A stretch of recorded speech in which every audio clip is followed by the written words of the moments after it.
आज हमारी सोसाइटी में हम इतने सोशल प्रॉब्लम्स और बिहेवियरल प्रॉब्लम्स एक्सपीरियंस करते हैं। ना केवल बच्चे बल्कि अडल्ट्स के अंदर भी बहुत सोशल चैलेंजेस हैं। इन सब का ओरिजिन या इन सब की जो प्रॉब्लम्स की जड़ है, फाउंडेशन है, वो बच्चों के अर्ली चाइल्डहुड एक्सपीरियंसेस से रिलेटेड है। अब ये जानना ज़रूरी है कि बच्चे का ब्रेन कैसे डेवलप होता है। बच्चे का ब्रेन जो है, इसके अंदर बहुत सारे सर्किट्स होते हैं और लेयर्स में ये ब्रेन डेवलप करता है। So first layer of circuit होता है जिसमें बेसिक स्किल्स डेवलप होती हैं, जैसे कि उनके मोटर सेंसरी सिस्टम का स्किल्स। जैसे जैसे बच्चे बड़े हो जाते हैं उनके ये सर्किट्स और सेकेंड और थर्ड लेयर में डेवलप होना शुरू होते हैं और इनकी कॉम्प्लेक्सिटी भी बढ़ती जाती है।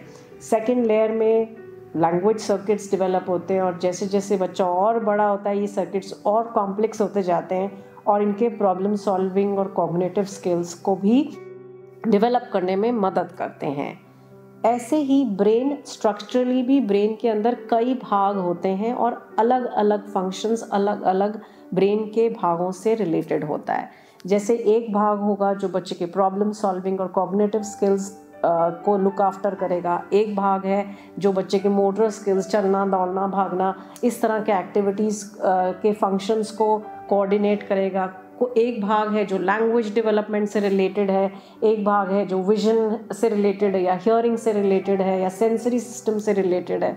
सो ब्रेन के अंदर कई भाग हैं जो स्पेशलाइज करते हैं अलग अलग फंक्शंस को रन करने के लिए, और इन भागों में भी ये सर्किट्स डिफरेंट लेयर्स में डेवलप हो रहे हैं। सो ये अर्ली ईयर्स में ब्रेन का स्ट्रक्चर, आर्किटेक्चर बहुत इम्पॉर्टेंट तरह से बहुत रैपिडली डेवलप कर रहा है, और जो भी एनवायरनमेंट से वो एक्सपीरियंस करते हैं वो उन सर्किट्स को बनाने में और उनके डेवलपमेंट में बहुत इम्पॉर्टेंट रोल प्ले करते हैं।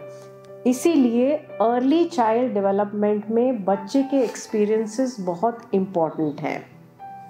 इसी तरह से बच्चे के ब्रेन के अंदर एक सेंटर होता है जो उनके इमोशनल एस्पेक्ट्स को भी इन्फ्लुएंस करता है।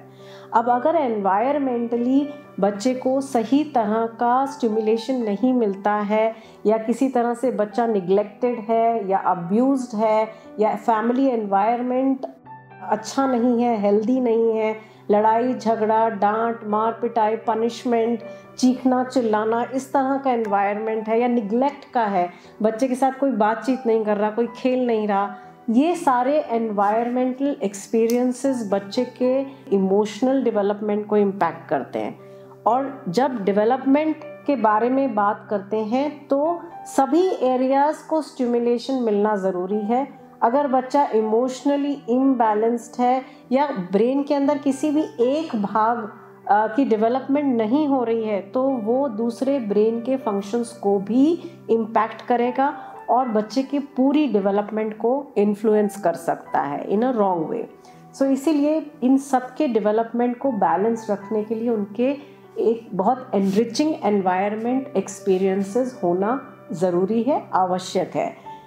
सो इसीलिए ये जानना बहुत ज़रूरी है कि अर्ली ईयर्स क्यों। जब अर्ली ईयर्स में बच्चा बॉर्न होता है तो उनका ब्रेन इज़ वेरी फ्लेक्सिबल, बहुत प्लास्टिसिटी होती है ब्रेन में, और जो उनको एक्सपीरियंस मिलता है उससे धीरे धीरे जैसे जैसे बच्चे बड़े होते जाते हैं ये फ्लेक्सिबिलिटी, ये प्लास्टिसिटी कम होने लग जाती है।